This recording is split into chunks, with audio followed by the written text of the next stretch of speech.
Pertama-tama marilah kita panjatkan puji dan syukur kehadirat Allah Subhanahu wa taala,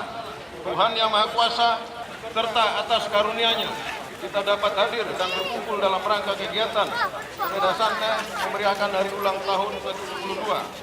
Brimob Polri tahun 2017.